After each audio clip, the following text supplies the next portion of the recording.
In a squat, as you eccentrically lower yourself, your hips are eccentrically flexing. The gluteus maximus and hamstring muscles eccentrically control that motion. The knee flexes and the quadricep muscles control this movement. And finally, the ankle joint is eccentrically dorsiflexing. The hips then extend in a concentric movement. The glutes and hamstrings contract to pull the hips forward. Max does a great job going through the anatomical motions of how a squat should be performed. However, his feet are spread more outward than they should be in order to gain more depth within a squat, and his glutes do not appear to be tightened, which would aid in his alignment of his spine. The shoulder press targets the anterior and the lateral deltoid. The triceps, serratus anterior, and several upper back muscles are used in this exercise. The concentric motion occurs first when lifting the bar overhead. Ensure the bar is directly overhead and not forward or behind the head.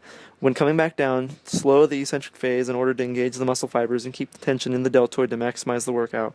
Max does a great job keeping control of the bar. His feet are spread apart slightly once again. However, the bar is not directly overhead when performing this movement, as it is slightly behind him.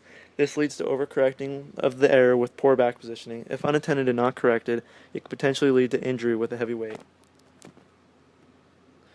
The dumbbell bench press is one of the signature horizontal press exercises. The pectoralis major is the primary concentric mover in this exercise.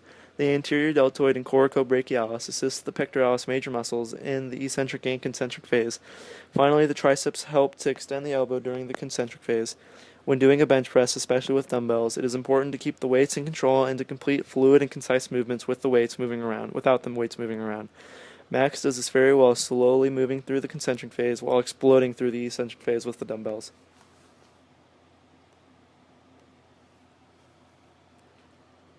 Pull-ups are a unique vertical pull exercise because you are working out several different muscles in an exercise that doesn't need any extra weight added.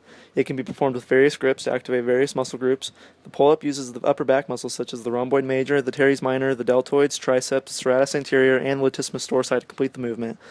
Max does not get full extension on his way down from the pull-up in the beginning of the lift, but the more he tries, he finally reaches full extension in the elbows, as the elbows should be fully straightened when performing this exercise, and at the end of the exercise performs it very well.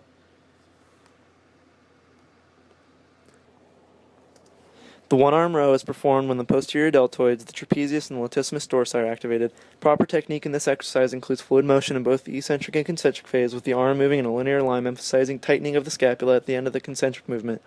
Once this movement is reached, it's important to slowly lower the weight in an eccentric phase to maximize the muscle contraction and tension within the muscle fibers. Max keeps a neutral spine throughout this exercise, but towards the end, his forearm begins to dip as the eccentric phase gradually gets faster. Other than that, Max does use his back to raise the weight, which is a common error in this exercise, and emphasizes the tightening of the scapula.